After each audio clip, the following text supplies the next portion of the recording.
Hey guys, so welcome to this week's property news. So this week, actually, it's quite a boring week this week. And the problem is every week what I do is I sit down and I look at the property news and I type UK property news or UK Brexit news or all these sort of different keywords, and I get different articles come up. And the amazing thing is every week just seems to be the same drivel coming on over and over again. So I'm actually looking for ways now to make it more interesting and make it more, drive deeper. And so what you're going to start to see is a few more stories, and they're almost side stories. Look, one of the great things is I love, I travel quite a bit. I'm up in Toowoomba right now, and been up here for Zach and Sunny's wedding. Well done, guys, awesome wedding. My first Indian/Western wedding. We actually had 2 ceremonies, so awesome. Anyway, it was a great night, and so I'm actually feeling pretty good this morning. But no, back to the news. Look, the bottom line of the news is this: house prices are still going up in the UK as a percentage overall. Okay, so that's good. That's great news. But what it also means is London is still not doing too well. And I don't expect London really to pick up and do extremely well for a little while yet. I mean, if you think about it, we've got Brexit coming up. A lot of people aren't coming in. We just had, the lovely announcement from May saying she's going to add a stamp duty. And the problem with this, all this stuff, it creates uncertainty. And uncertainty means that house prices aren't going to be driven up, okay?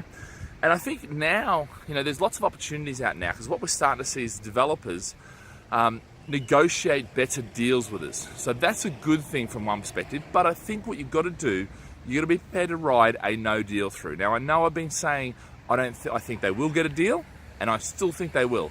But even if they don't, and it all turns to crap, okay, which, what does that mean? I mean, there's so many different stories about that. There's stories coming out about 35% drops. That's worst case. There's stories coming out about saying actually house prices could increase because there's a whole range of things, and who do you believe? And look, the bottom line is don't believe any of them. Do your own research, take what I'm saying and use that as the basis to go and do your own research and see what you think. For me, I'm looking at for the strategy, I guess, that I'm thinking is I think they'll get a deal. I think they have to get a deal politically. Won't be a very good economic deal, and I think everyone knows that. But the other thing is it's priced into the market. Now, the other real big thing that I think is playing out besides Brexit, if you take Brexit out and all the crap that's around there and all the the waffle and white noise, actually the UK outside of London's grown quite a bit. Commuter towns have grown quite a bit. They've started to slow down. The cities have grown quite a bit, the major cities, but the rest of the UK hasn't grown anything yet. And so actually there's no reason within reason that it should drop. Okay, so that's one of the big things. And I think, I normally add a bit of a Brexit talk at the end, but I think the key here with this whole thing is that, Brexit is so intrinsically linked to everything about the economy now. And I think, to talk about it separately, yes, we can, as basic update of news, which is they still haven't got a deal. They should have had a deal by now in order to get it ratified and all this blah, blah, blah, blah. But the reality is they haven't. They're still working hard at it. It will come off. As I said, it'll be a 12th-hour deal. We're inside 6 months now. So, now people are really starting to take it seriously and really starting to plan for it in their businesses. So that will make some adjustment. But I think by the time Brexit comes, it will already be priced in. And I think that's one of the key things.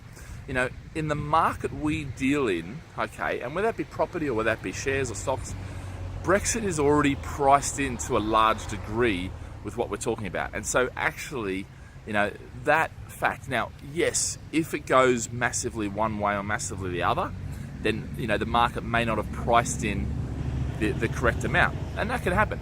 But you know what? For the most part, I think actually we're going to see Brexit come and go and, not have that much an effect. Why? Because it's already had an effect. Okay, I'm not saying that Brexit didn't have an effect. I'm saying that when Brexit happens, the effect will be largely muted because we've already had so much downside for everything. Okay, so I think that's one of the key things here is I think it'll be almost business as usual. We still are the 5th largest economy in the world. We still have a lot going for us. And that's not going to be go away. You can't just make that disappear.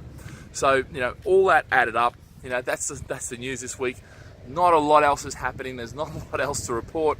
You know, it's all looking pretty good still. You know, as much as people are telling you, and every news article is about, you know, woe and behold and terrible, you know, and, you know, the flood is coming, build the boat now. And it's like, it's not, you know, and the stats and the foundation, the fundamentals, all that is looking pretty good still. All right, guys, have a great day. Live with passion. And remember, subscribe and comment, and I'll get back to you real soon. All right, guys, have a great one.